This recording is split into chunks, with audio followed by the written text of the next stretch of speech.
जय हिंद साथियों, आप लोग कैसे हैं। उम्मीद करता हूं कि आप लोग बहुत ही बढ़िया होंगे। ठीक है, तो आज की इस वीडियो में हम लोग क्लास ट्वेल्थ के केमिस्ट्री जो भी साइंस से लिए होंगे, साइंस से जिनका स्ट्रीम होगा उनके लिए क्लास ट्वेल्थ का हिस्ट्री के आज हम लोग टॉप 10 VVI सब्जेक्टिव क्वेश्चन को इस वीडियो में याद करने वाले हैं। जो भी 2025 में शामिल होना चाहते हैं विद्यार्थियों, उनके लिए यूजफुल आने वाला है इस वीडियो को पर। ठीक है, तो शुरू से अंत तक बने रहिएगा और अपने भाई बहन के पास एक बार इस वीडियो को शेयर कर दिएगा, लिंक वगैरह स्टेटस में लगा दिएगा।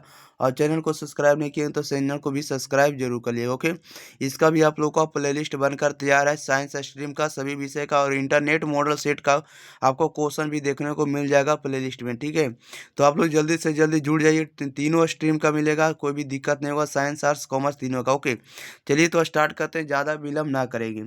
आप लोग शुरू से अंत तक बने रहिएगा ताकि हम सभी आपको सब्जेक्टिव क्वेश्चन को आपको इसी वीडियो में हम याद याद करवा देंगे, जो कि 100% यहाँ से लड़ने वाला है। ओके, क्वेश्चन नंबर फर्स्ट में कह रहा है कि बिलियन की मोलर सांद्रता पर तापमान पर क्या प्रभाव है। ये आप लोग को क्वेश्चन पूछा जा रहा है कि बिलियन की मोलर सांद्रता पर तापमान का क्या प्रभाव पड़ता है, या क्या तापमान या क्या प्रभाव पड़ता है। ठीक है ना, मोलर पर जो है बिलियन की सांद्रता पर इसका टेम्परेचर पर क्या इफेक्ट डालेगा, ये आप लोग को लिखना है। ठीक है, तो लिखिएगा तापमान बढ़ने से मोलरता घटती है। तापमान को जब हम बढ़ाते हैं तो मोलरता क्या हो जाती है, घट जाती है। क्योंकि तापमान के बढ़ने से बिलियन का आयतन बढ़ता है, लेकिन मोल की संख्या क्या रहती है, लेकिन मोल की संख्या समान रहती है। यहाँ पर समान छूट गया, यहाँ पर समान कर दिएगा। ठीक है, लेकिन मोल की संख्या समान रहती है, इस बात को आपको लिख देना है। ओके, यानी कहिएगा, क्वेश्चन फिर से हम रिपीट कर रहे हैं। कह रहा है कि बिलियन की मोलर सांद्रता पर तापमान पर क्या प्रभाव है। तो तापमान बढ़ने से मोलरता घटती है, क्योंकि तापमान के बढ़ने से बिलियन का आयतन बढ़ता है, वॉल्यूम बढ़ता है, लेकिन मोल की संख्या समान रहती है, इक्वल रहती है। ओके, चलिए क्वेश्चन नंबर 2 ले रहे हैं। कह रहा है कि अनुसंग गुणधर्म क्या है, उदाहरण दे। अनुसंख्य गुणधर्म क्या है, उदाहरण दे, आप लोग को लिखना है। तो देखिए किस तरह से हम लोग लिखेंगे। तो देखिए इसका आंसर जो लिखिएगा अनुसंख्य गुणधर्म पूछ रहा था क्या है या किससे कहते हैं, किस या उसके उदाहरण लिखिए। तो लिखिएगा बिलियन के वे गुण जो वाष्प दाब की अवनमन से संबंधित है। बिलियन के वे गुण जो वाष्प दाब की अवनमन से संबंधित है, ये सभी गुण बिलियन में उपस्थित कुल कणों की संख्या तथा विलेय कणों की संख्या के अनुपात पर निर्भर करते हैं, ना कि विलेय कणों की प्रकृति पर। ऐसे गुणों को अनुसंग गुणधर्म कहते हैं। अनुसंग गुणधर्म क्या था, बिलियन के वे गुण जो वाष्प दाब की अवनमन से संबंधित है। ये सभी गुण बिलियन में उपस्थित कुल कणों की संख्या तथा विलेय कणों की संख्या के अनुपात पर निर्भर करते हैं, न कि विलेय कणों की प्रकृति पर। ऐसे गुणधर्म को या ऐसे गुणों को विलियन का अनुसंग गुणधर्म कहा जाता है। अनुसंग गुणधर्म के जो 4 हैं, अनुसंग गुणधर्म कितने होंगे, तो 4 होंगे। इस बात को याद रखिएगा। पहला होगा वाष्प दाब का आपेक्षिक अवनमन होगा, क्वथनांक का उन्नयन होगा, हिमांक का अवनमन होगा और प्रसरण दाब होगा। अनुसंग गुणधर्म संख्या में कितने हैं, तो 4 है। वाष्प दाब का आपेक्षिक अवनमन, क्वथनांक का उन्नयन, हिमांक का अवनमन और प्रसरण दाब होगा। ओके, इस बात को याद रखेगा। ये आपको VVI ये जितना आपको करवा रहे हैं, आपको पूछा हुआ प्रश्न है, हम आपको कवर करवा रहे हैं, याद करके जाइएगा। 2025 के बोर्ड परीक्षा में 100% लड़ेगा। ओके, ऐसा नहीं कि हम आपको ऐसा ही बोल रहे हैं, नहीं तो जाके आप क्वेश्चन बैंक भी दे सकते हैं। इसलिए क्वेश्चन बैंक ना देखें, बिल्कुल बढ़िया रहेगा। आप लोग शुरू से अंत तक जितना बता रहे हैं, जितना वीडियो हम आपको देंगे, एकदम सेलेक्टेड क्वेश्चन रहेगा। ओके, पढ़कर जाइएगा।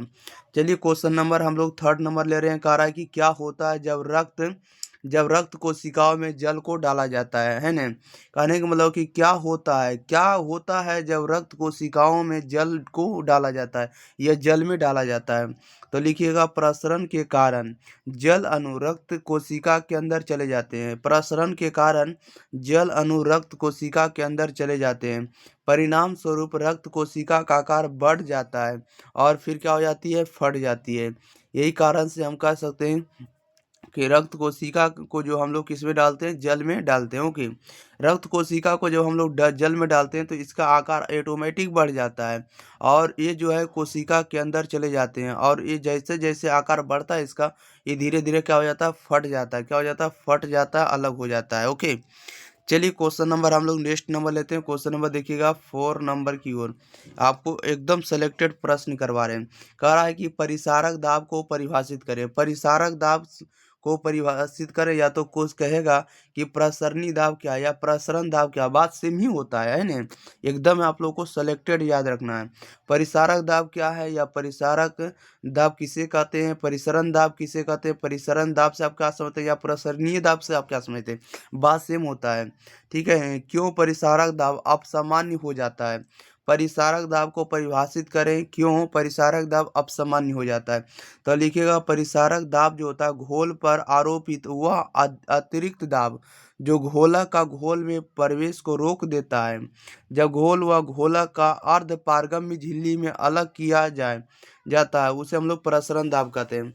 प्रसरण दाब क्या होता है, परिसारक दाब घोल पर आधारित आरोपित वह अतिरिक्त दाब जो घोलक का घोल में प्रवेश को रोक देता है। जब घोल एवं घोला का अर्ध पारगम्य झिल्ली में अलग किया जाता है तो उसे हम लोग प्रसरण दाब कहेंगे।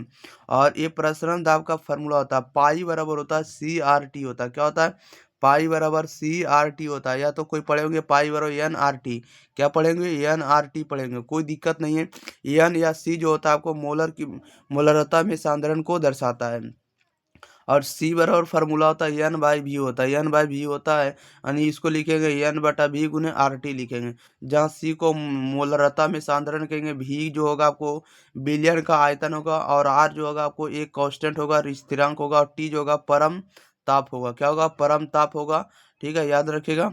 और ये साथ ही साथ नीचे वाला भी आप लोग को याद रखना है।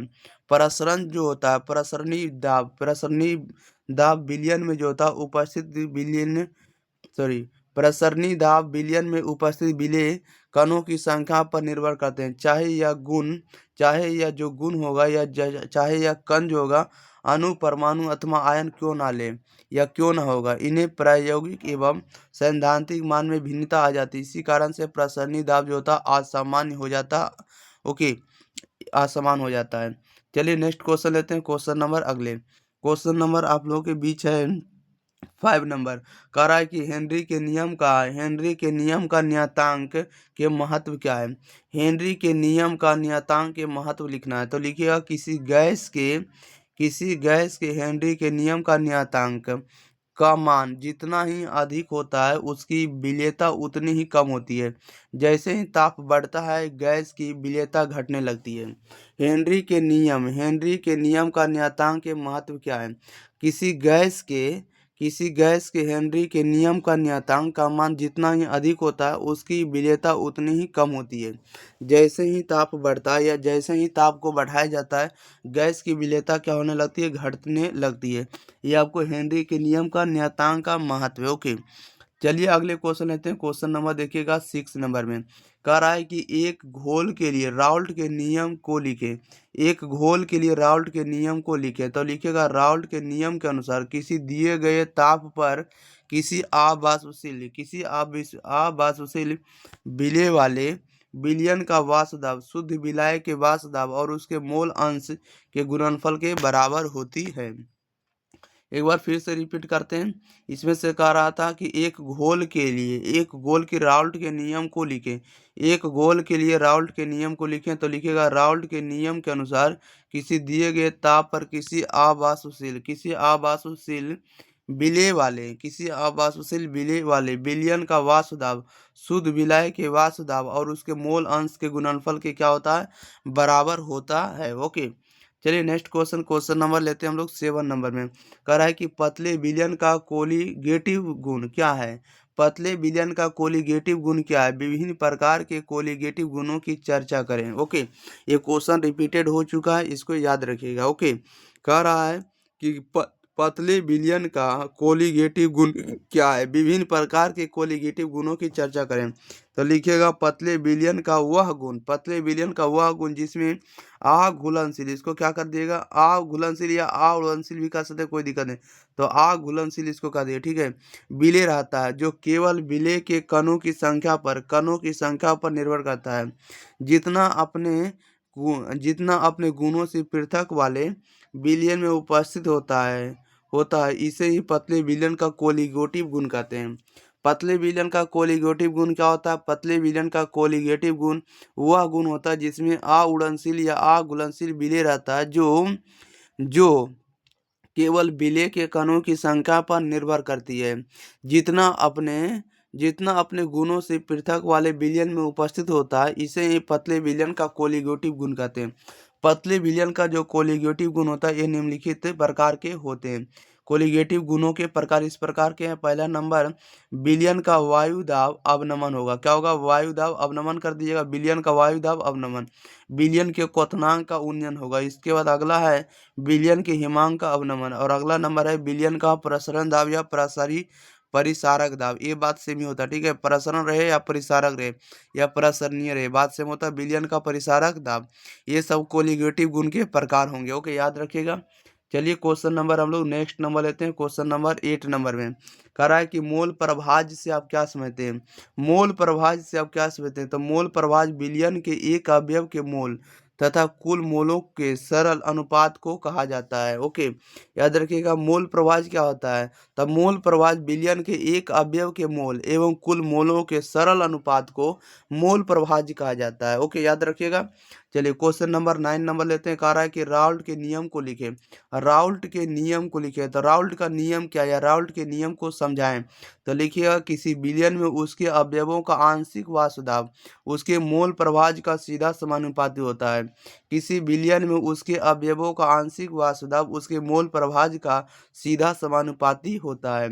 या कहेंगे कि विलयन के अवयवों का आंशिक वासुदाब उसके मोल प्रभाज्य वासुदाब के बराबर होता है, जिसे हम लोग राउल्ट का नियम कहते हैं। राउल्ट का नियम क्या है?